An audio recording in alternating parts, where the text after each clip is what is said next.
Colgate Dental Cream to clean your breath while you clean your teeth and help stop tooth decay. And Luster Cream Shampoo for soft, glamorous, caressable hair bring you Our Miss Brooks, starring Eve Arden. It's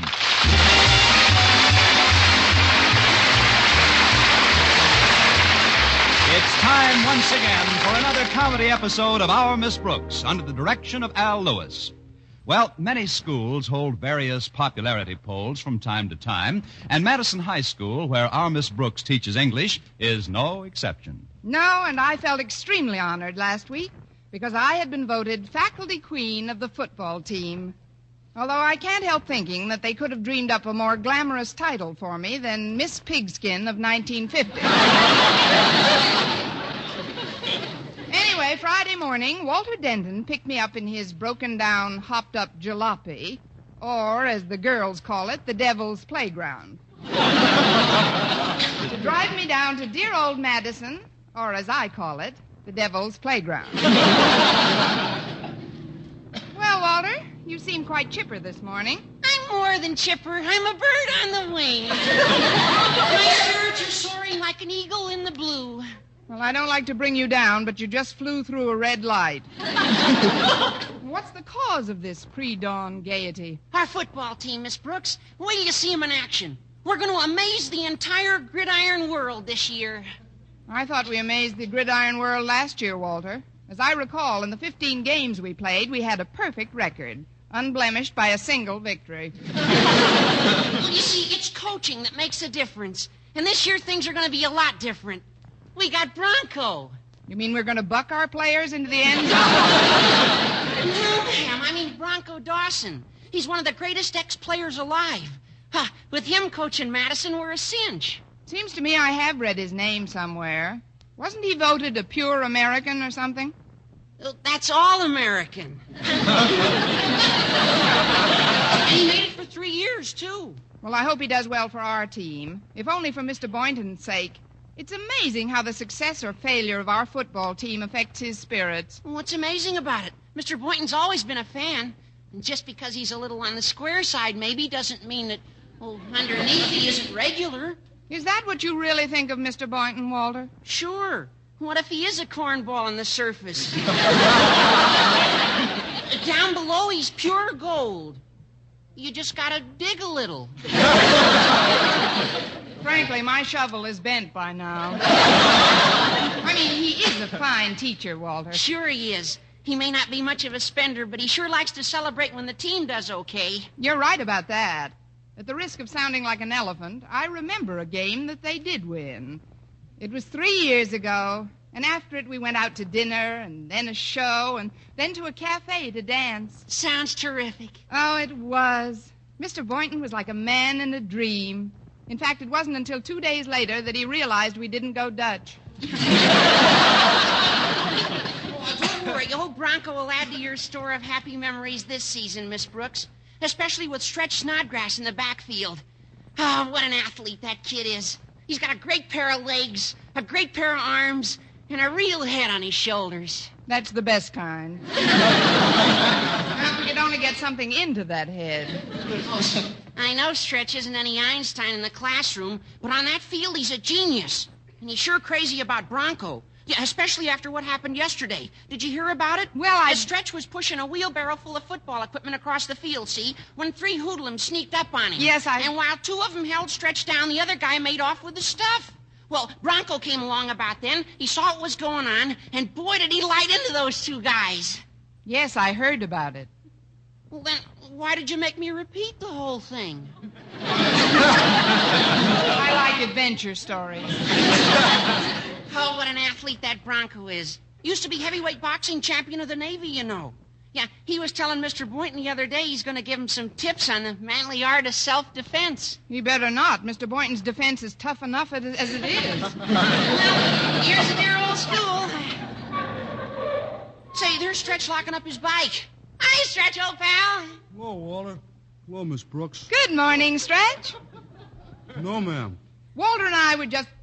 What do you mean, no, ma'am? It's not a good morning. Not only is it not a good morning, it's a rotten morning. What's wrong? Well, I got a good mind to quit this old school. That's what I got a good mind to quit.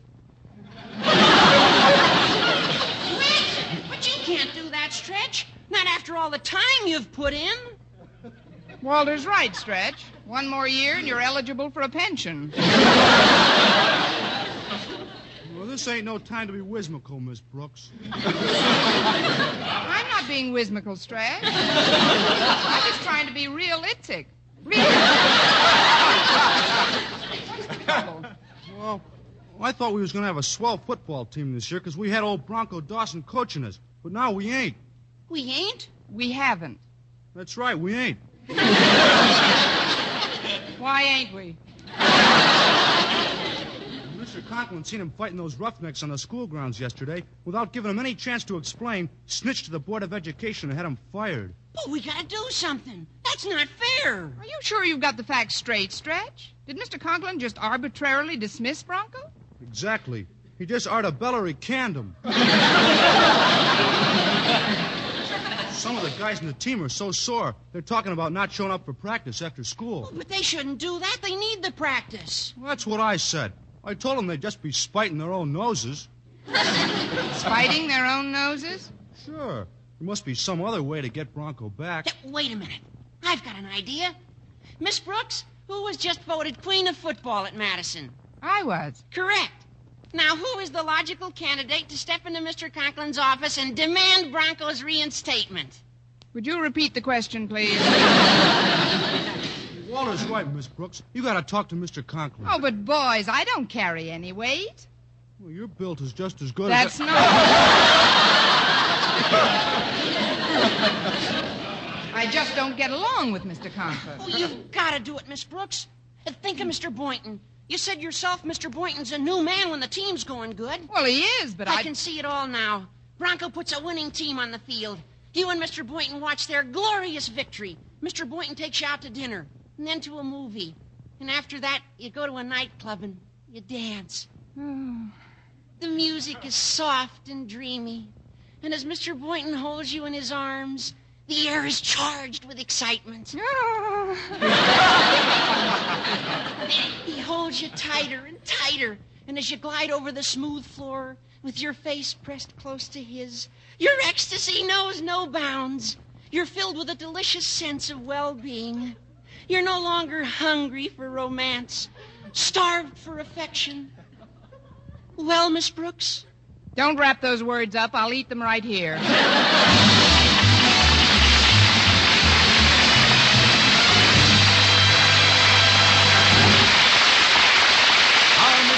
Starring Eve Arden will continue in just a moment. But first, here is Vern Smith. Reader's Digest reports the results of one of the most extensive experiments in dentifrice history. Yes, Reader's Digest reports the very same research which proves brushing teeth right after eating with Colgate Dental Cream stops tooth decay best. And here are additional important facts. Over a 2-year period, the Colgate way stopped more decay for more people than ever before reported in dentifrice history. Yes, the Colgate way of brushing teeth right after eating stopped tooth decay best. Better than any other home method of oral hygiene. Even more important, there were no new cavities whatever for more than 1 out of 3 who used Colgates as directed. No other dentifrice, ammoniated or not, has proof of such results. The best results ever reported for a dentifrice of any type. And you should know that Colgate Dental Cream, while not mentioned by name, was the only toothpaste used in the research reported in July Reader's Digest. Yes, Colgate Dental Cream, and only Colgate Dental Cream, was used in this research. So always use Colgates to clean your breath while you clean your teeth. And when you follow the Colgate way, Colgate Dental Cream stops tooth decay best.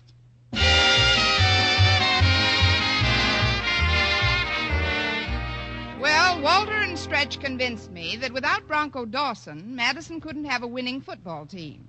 And I knew that without a winning football team, I couldn't have a winning evening with Mr. Boynton. So I let them aim me in the direction of Mr. Conklin's office and wish me good luck. Do the best you can, Miss Brooks. Remember, we're rooting for you. We sure are, Miss Brooks. Please try your uttermost to get old Bronco reinstated. I'll do whatever I can, Stretch. See you later, boys. Don't be late for your classes now. So long, Miss Brooks. Now, there goes a great gal. I only hope Mr. Conklin's in his pleasant mood. Which one is that? When he doesn't bite you on sight. Don't worry about his being too rough on anybody today, Walter. I think I softened him up for a while when I done what I done this morning. He's probably scared stiff. Stretch, what did you do? I thought I'd make him sweat a little on account of what he'd done to Bronco. So I phoned him up and put a handkerchief over the mouthpiece to disguise my voice. What did you say to him? I just said, "Hiya, Mr. Conklin. This is Bronco Dawson. I'm coming to school today and beat your big fat head in."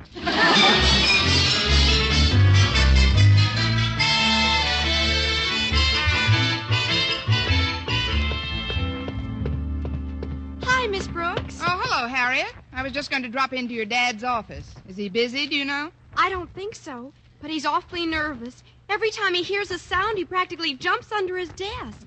And he's had the custodian put a big lock and chain on his door. Sounds like he's expecting me. Maybe you can find out what's bothering him. He wouldn't tell me a thing. All right, Harriet, I'll see you in class. Bye.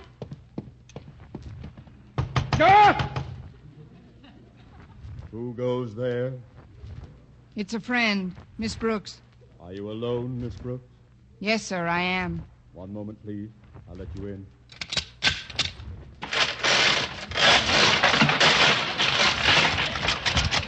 Good morning, Mr. Get in quickly!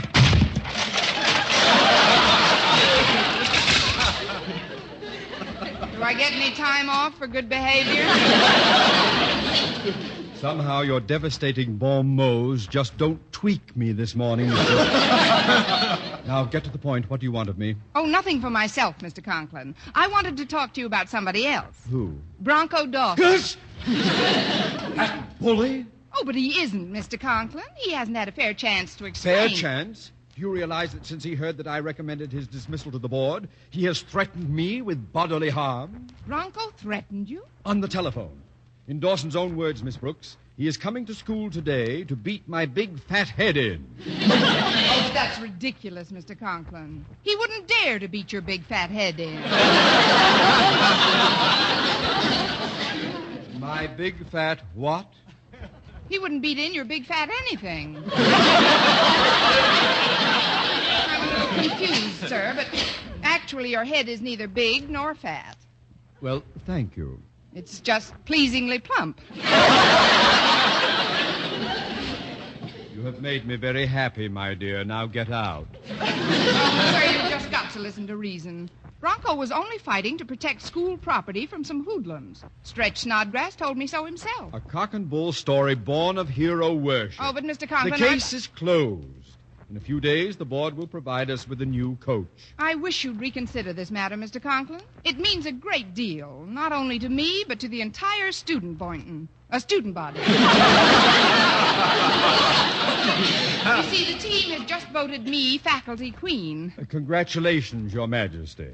Now, with your permission, I'd like to back away from the royal presence. I've got things to do. Yes, sir. Oh, one moment. Just before you came in, the custodian told me that some of the players he spoke with are planning to cut football practice after school today. Yes, I know, but that can all be changed. I think so, too. And since you're so popular with the boys, it seems entirely possible that you could have a hand in changing it.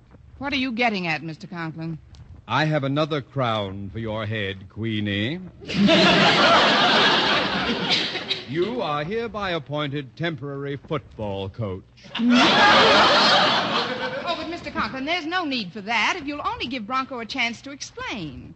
The mere fact that he was an All-American fullback and heavyweight champion of the Navy is no reason for you to be afraid of him. Afraid of him? Who said I was afraid of him? Osgood Conklin fears no man. You forget, Miss Brooks, that you are speaking to the former captain of the Rutgers tug-of-war team. For 3 years, I was anchor man on that team. Atlas, they used to call me. And no matter how tenacious our adversary, I could always be depended upon to see heavyweight champion of the Navy. Oh!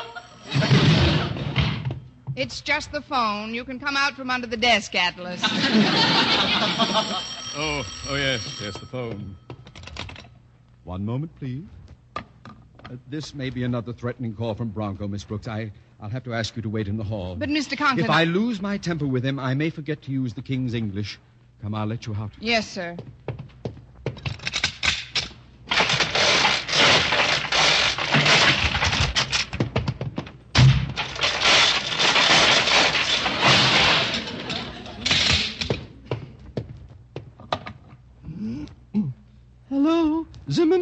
butcher shop. Quit your clowning, Osgood Conklin. This is Mrs. Davis. Who? Margaret Davis, Miss Brooks' landlady. Well, Margaret, I'm very happy to hear from you. Very happy indeed. Well, you may not be so happy when I tell you why I called. Your wife just dropped over and told me that you had poor Bronco Dawson fired. Well, what has that got to do You with... ought to be ashamed of yourself. Bronco was the best football coach that Madison ever had. Now, please, Margaret, my actions in this matter were completely justified. I simply had to do If something. I were a man, I'd come over there and beat your big fat head in. Now, see here, Margaret. Bronco Dawson engaged in a common brawl on my campus yesterday. He's nothing but a ruffian. He's a perfect gentleman. I happened to witness part of that encounter, and the moment Bronco saw me, he stopped hitting those bullies. What? That's how much of a gentleman he is. He told me himself he would never hit anyone in the presence of a woman. He wouldn't?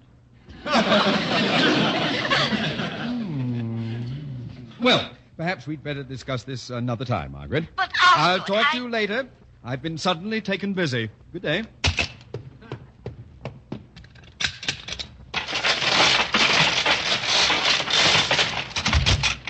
Come in, Miss Brooks. I don't want to seem insistent, Mr. Conklin, but... Come in, you wonderful woman, you.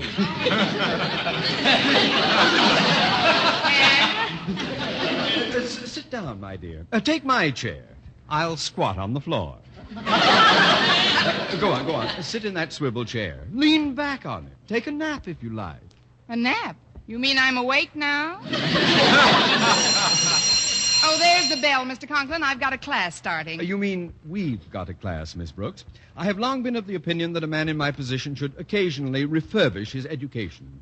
And where can I better acquire additional knowledge than by kneeling at the feet of wisdom? Your feet, Miss Brooks. If I knew you were coming, I'd have shined my shoes.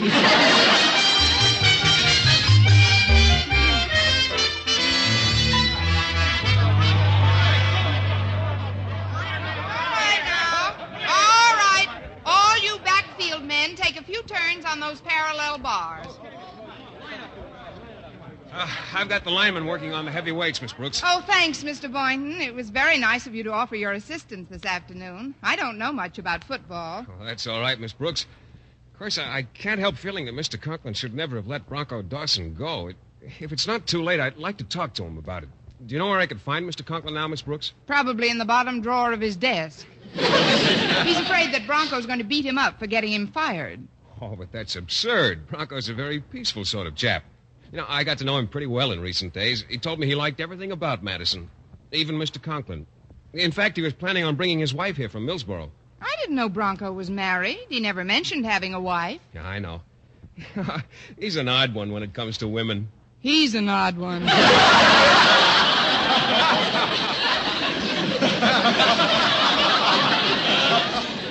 that, I meant he keeps his private life pretty much to himself. He sort of confided in me, though. Even told me he had a baby a couple of years ago. Never mentioned it to a soul. Must have been quite a surprise to his wife. I guess it's too late to do anything about Bronco now. He hasn't even come back to school for his uniform. Pardon me, Miss Brooks. We got the blackboard all set up for skull practice. Good. Get the skulls together and we'll practice. Where's the board set up, Walter? Right near the tackling pit. Of course, those hoodlums stole our tackling dummy yesterday, so I had to borrow a big laundry bag from the cafeteria. I told Kenny Patterson to get it stuffed with sawdust or something. I hope he didn't forget. Hey, get a load of me, folks. I borrowed Bronco Dawson's uniform for today. It's the old number 99 he wore in college. Oh, good old 99. And that yellow jersey is hot stuff, all right. Well, how do you like him, Miss Brooks? Now I know how mustard looks when it's happy. But, Stretch, where's your own uniform? Well, that showed up missing. One of those hoods glommed on it yesterday while Bronco was clobbering the other two. How does that go again? I'll translate, Mr. Boynton. Stretch means his uniform was pilfered by one brigand while our football coach was taking punitive measures against his Confederates. How does that go again? Well, we better get going. I want to see if that laundry sack has been stuffed. In honor of me having old Bronco's uniform on, Miss Brooks, don't you think I ought to get the first shot at tackle practice? Well, don't look at me, Stretch. You'll have to settle for the sack.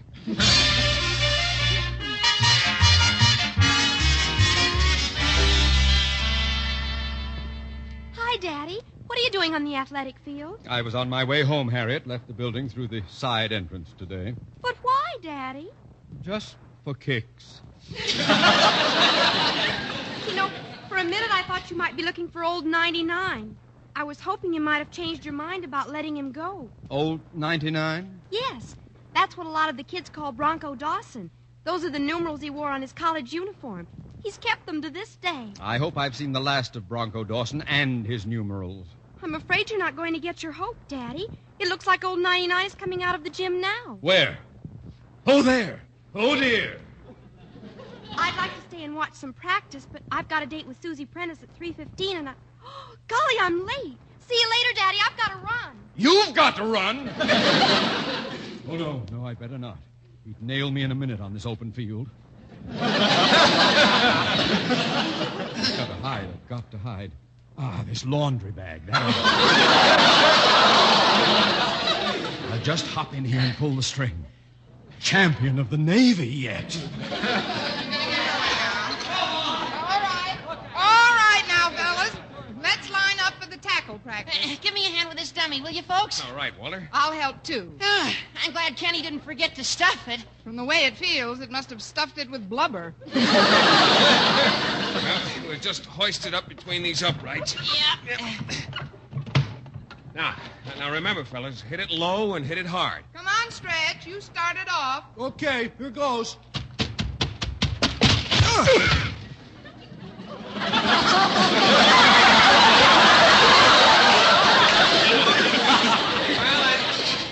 That's a pretty nice tackle, Stretch, but a little too low.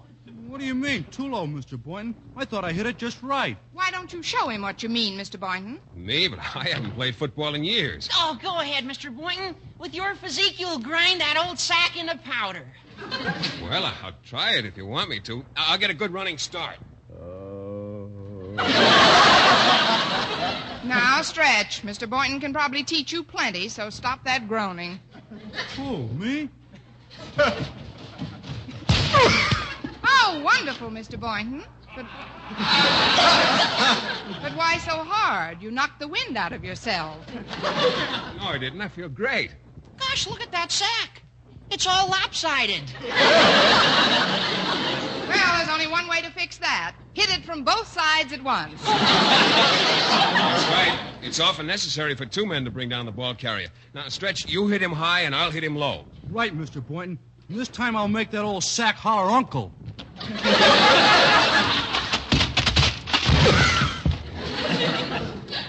Uncle?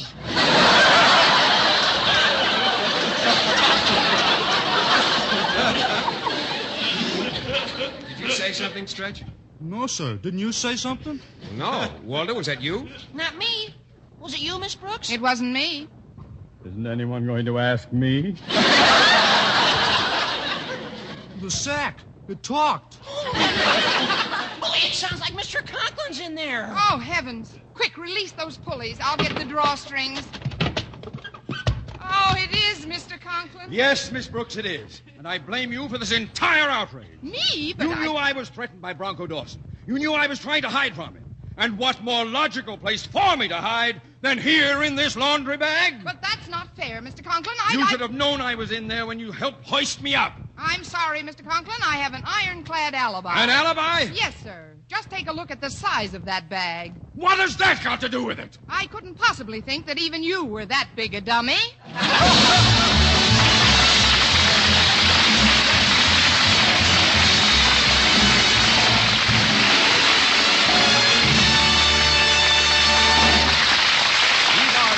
Miss Brooks returns in just a moment, but first... Dream girl, beautiful luster cream girl. Tonight? Yes, tonight. Show him how much lovelier your hair can look after a Luster Cream shampoo. Luster Cream, world's finest shampoo. No other shampoo in the world gives you Kay Daumit's magic blend of secret ingredients plus gentle lanolin. Better than a soap, better than a liquid.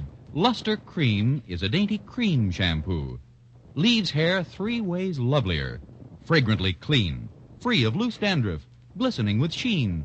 Soft. Manageable. Even in hardest water, Luster Cream lathers instantly. No special rinse needed after a Luster Cream shampoo. So gentle, Luster Cream is wonderful even for children's hair. Tonight, yes, tonight, try Luster Cream shampoo.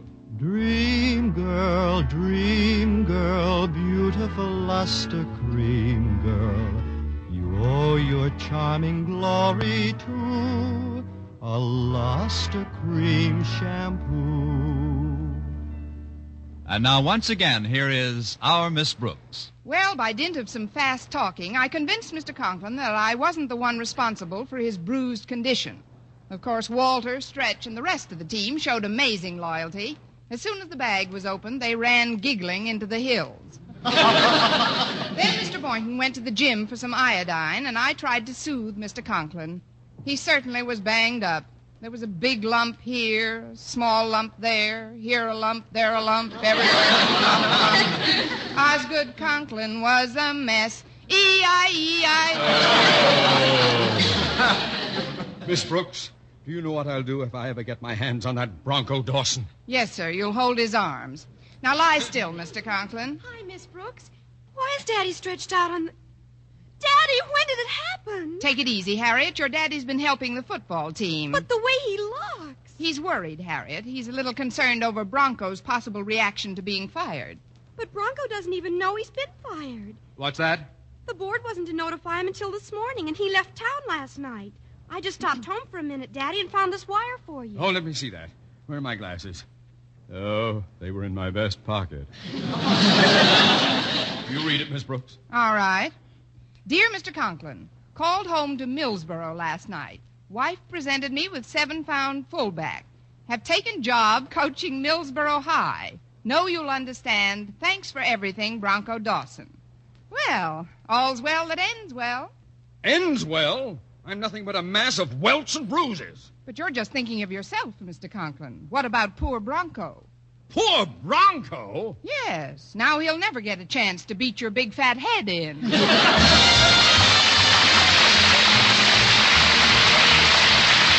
Listen to another Our Miss Brooks show brought to you by Luster Cream Shampoo for soft, glamorous, caressable hair and Colgate Dental Cream to clean your breath while you clean your teeth and help stop tooth decay. Our Miss Brooks, starring Eve Arden, is produced by Larry Burns, written by Al Lewis and Joe Quillen, with music by Wilbur Hatch. Mr. Boynton is played by Jeff Chandler, Mr. Conklin by Gail Gordon. Others in tonight's cast were Jane Morgan, Dick Crenna, Gloria McMillan, and Leonard Smith.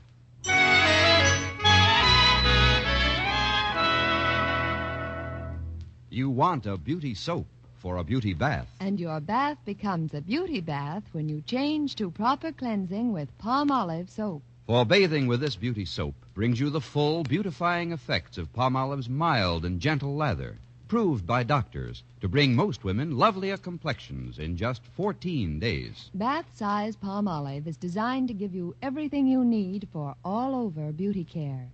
Fragrance for daintiness, mildness for loveliness, purity for gentleness, big bath size for thriftiness. So get big bath-size Palmolive. So mild, so pure, so right for all of you.